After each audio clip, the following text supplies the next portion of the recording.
Welcome to another edition of the Gridiron Report, brought to you by Red Raider Outfitter, the fans' favorite since 1975. I'm Jared Johnson. I'm joined by the Mighty Joe Yeager. Well, Mighty Joe, we're previewing Texas Tech's Big 12 matchup against Kansas, which is set to kick off 6 p.m. Saturday here at the Jones. I believe it's going to be broadcast, not televised, but broadcast on ESPN Plus, which it sucks, but it is what it is. But Mighty Joe, all of a sudden, this is a huge game. Kansas coming off a big win. Tech's trying to get bowl eligible, still needs 2 wins with only 3 to go. What's your thoughts on this matchup? Yeah, it's a big game, and it ain't an easy one. Right. You know, I mean, this ain't your grandma's Kansas Jayhawk team. This is a seriously good football team. But by the same token, you know, I mean, it's still a habit of mine for so many people that, Kansas, you can't lose to Kansas, so forth and so on. At home. Yeah, at home. And that matters to people. Yep. I mean, because you don't want to fall behind Kansas, right? Right. Well, hey, they're ahead of you in the standings right now, and if you lose this game, you're probably not going to catch them. Yeah, Jayhawks are bowl eligible now. They've won 6 games on the season. They just beat up Oklahoma State. Let's be honest, they ran all over them for over 300 yards. I watched some of that game, and the speed at quarterback, and they have a good running back. I mean, this is a legit Kansas team. It really is.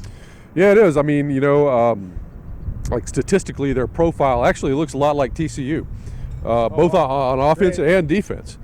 You know, now they're not as good as TCU, but they're kind of, you know, just kind of built like TCU in a lot of ways. So, I mean, you know, you got a real challenge on your hands here. You know, I mean, offensively, they you know, we've seen this with Kansas State, TCU, even without Jalen Daniels. They got the new quarterback, the Justin Bean in there, right? Okay, and people thought they were going to, well, that's it for Kansas. They're going to fall off the map. Yeah. Sure, you know, it made some sense. But this guy's done a very good job, you know, and statistically, he's almost identical to Daniels in what he's been doing, both passing and running the football. So you got that. Then you got a top-class running back in Devin Neal. Yeah. So you got that two-prong run situation going on there. So, you know, it's a challenge to defend there.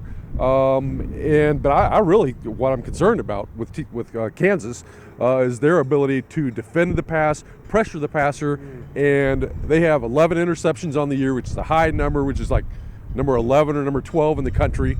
They pick off a lot of balls. They pressure opposing quarterbacks about the way Texas Tech does, which is pretty good. So and those two things obviously are related, although they haven't been related for Texas Tech's defense quite as much.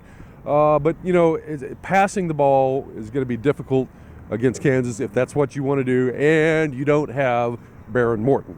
So you're passing with Tyler Shuck or Donovan Smith, and I'm not sure who it's going to be. If they're going to play a little of both of them, probably will, and try to find out who's got the hot hand and go with it. And, of course, situational deals as well. It could be just a complete mishmash at quarterback, because I don't have any idea exactly what they're going to do.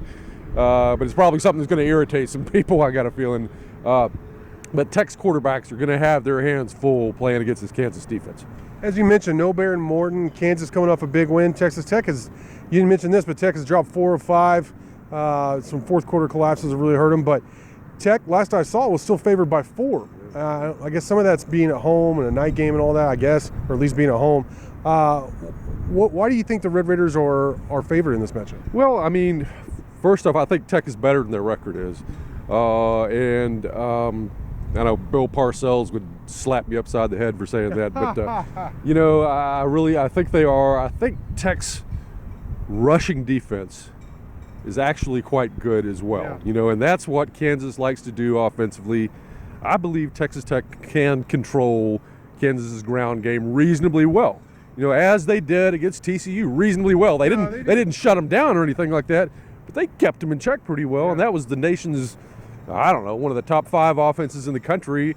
And you take out that special teams touchdown, and so what they gave up, was it 27 points? Yep. That's not bad. Well, you look at that and you figure, okay, you don't have a bizarre special teams TD, then maybe Tech can hold Kansas in check, and then it's just a question of what Tech can get done offensively. I guess Vegas thinks just enough.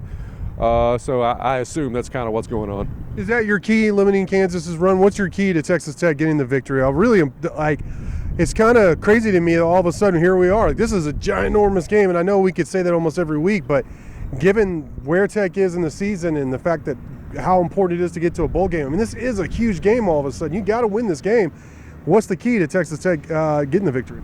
Well, I'm going to sound like a broken record if that even makes sense to anybody anymore. I mean, records. Does anybody listen to those? Oh, yeah. Okay, with the audio files and maybe the antiquarians, but at any rate, what I'm saying is that Tech has to run the football again and again and again, because I think that trying to throw it against Kansas, particularly with Shuck and Smith, is going to be a very hazardous proposition. Yeah. So, but you can run it. Now Kansas, again, like TCU, they're pretty good against the run, but they're not great. You can run the football against those guys. So that's what they're going to have to do, man, and that's a little bit out of Wes Kitley's DNA, but Zach Kitley, God forgive me if I keep on. I'll never get that straight, I'm afraid. But, he, to his credit, he did, I think, try to run it a little bit more with Brooks and Thompson against TCU, and he's got to continue that trend against Kansas. You pound it on the ground, I believe you'll succeed, and, I think that's the key. If you do that and do it effectively, I believe Tech can pull out a win, but it's not going to be easy. It's going to be a close game. All right, 6 p.m. Saturday night, Texas Tech versus Kansas here at the Jones. Monty Joe, great stuff from you as always. Thank you for watching, and until next time.